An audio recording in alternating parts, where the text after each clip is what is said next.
Dana Brown, spoke for 30 minutes yesterday at baseball's winter meetings and had this to say about the one in-house candidate, Joe Espada. Written by Chandler Rome. Espada has interviewed for the Astros opening, General Manager Dana Brown said, but will not be permitted to speak with the Brewers or any other interested team until Houston makes its final choice. Said Brown, quote, "We hold the keys to permission. We have to go through this process before we can allow Joe to go interview. Because what if he goes there and gets the job? That's pulling from our guys. If we don't hire him and they're still looking for a manager and they request permission, he would definitely be a guy we would say, hey, yeah, you can talk to him." And here's the thing.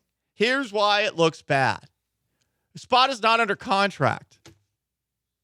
They don't have the ability to stop him from doing an interview. This past season was the final year of his contract. Said contract expired October 31st. Unless there's some clause in there that says he can't speak with other teams for 1 month, 2 months, 3 months, some sort of non-compete, which I don't believe would exist in baseball given how powerful the Players Association is and just given the existence of free agency for players. I would imagine it's the same for managers and coaches. You can't say that, Dana. And it's funny because it seems like Dana Brown does want to hire Joe Espada. Espada deserves it. He's been doing a heck of a job as a bench coach. He's run our spring training and done a lot of good things here. He's got a good relationship with the players. He's been, of course, a candidate outside of our organization. But he's also saying, I'm not going to let him interview with other teams, even though I don't have the power to do that. If you're Joe Espada and you hear that, that's annoying. Does that mean that you don't want to be the manager of the Houston Astros? Probably not. But if Dana Brown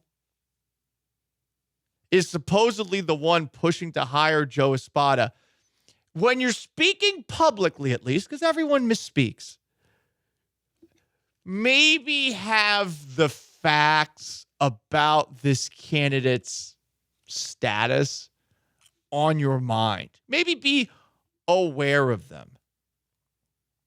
And it's weird, too, because as this press conference continued, it does make me wonder just how much insight any baseball reporter has into what the Astros are planning to do to hire the next manager after Dusty Baker, because he praised Espada a lot in this little press conference he had, but he wouldn't go so far as to say he's the leading candidate.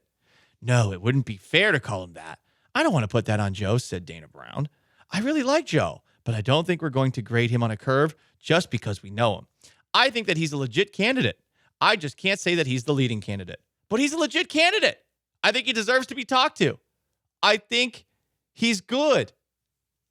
He even brought up Espada unprompted when just asked about this process, saying, quote, "We're making progress, and we feel like we're getting closer. We're not going to rush because we want to do a thorough process, but we're making progress. The only candidate we have within the organization is Joe Espada. Joe deserves it. He's worked his tail off. He's been in the organization for 6 years. He's got a really good background. He's run spring training. He's a really good candidate, and so he's the only guy we've interviewed in-house." He brought him up unprompted in that answer. So he keeps on talking up Espada, but he's also saying we're not going to let Espada interview with other teams, and he doesn't have the power to stop Espada from interviewing with other teams. Dana! You don't have to talk. Talkie, no more talkie. Put a muzzle on it. Think about what you say. This has been an all-year thing, and we'll play some of the highlights in a moment. But either he is one of these two things, and spin it for however you want. Either he's a mastermind of misleading people or just has zero poker face and no filter. And here's the latest tidbit from this same press conference from Dana Brown.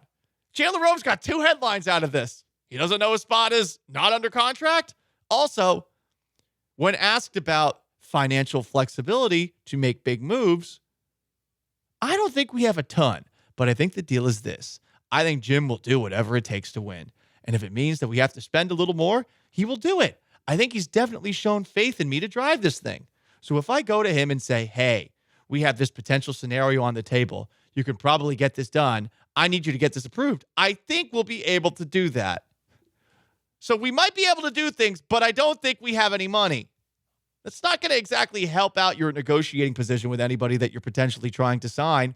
Any agent worth their salt is going to look at that quote and say, like, oh, well, what's the point of even having a conversation with this team if they're not going to offer us what we're looking for? Let's go look at some of the other teams that actually might be willing to spend. I don't know, the Rangers or other teams like that. And I actually think Dana Brown is probably wrong about Jim Crane. I think Crane's going to be a little bit more open to going over the competitive balance tax.